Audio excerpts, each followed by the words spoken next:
जो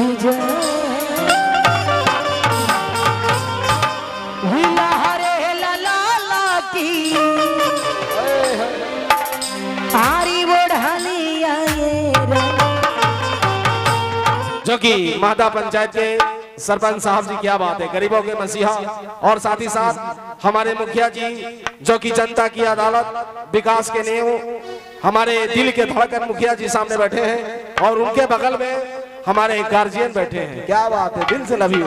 और पारो जी थोड़ा सा इधर आइए, विजेंद्र भैया और उनकी टीम, उनके साथ सभी साथी मित्र, हमारे गार्जियन बैठे हुए हैं। स्वागत करें, प्यार भरा गीत। हाल मैं सोना सदा करती हूँ और क्या कहती हूँ, क्या कहती हैं? आरी वो ठबा के ललिया हरी कलवा की बलिया,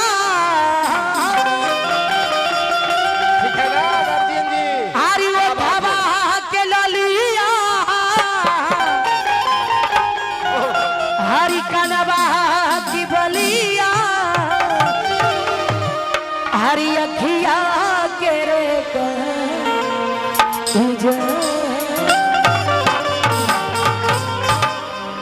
हरे लाला की हरी बुढ़लिया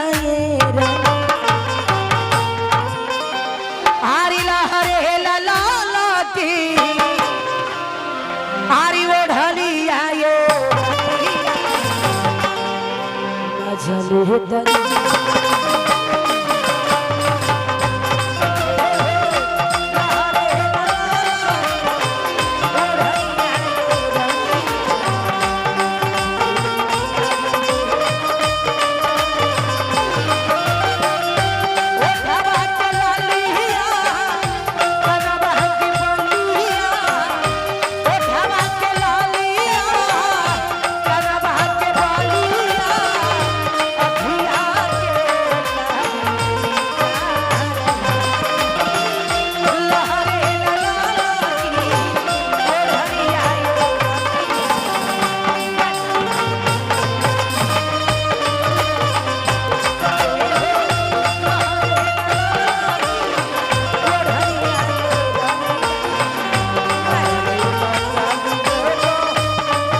फौजी संघ समिति के अध्यक्ष साहब, जो कि दुल्हे साहब के, सॉरी, मुन्ना जी के मामा जी, मुन्ना जी के मामा जी फौजी के संघ समिति के अध्यक्ष साहब हैं, जो कि पारू जी सामने बैठे हैं।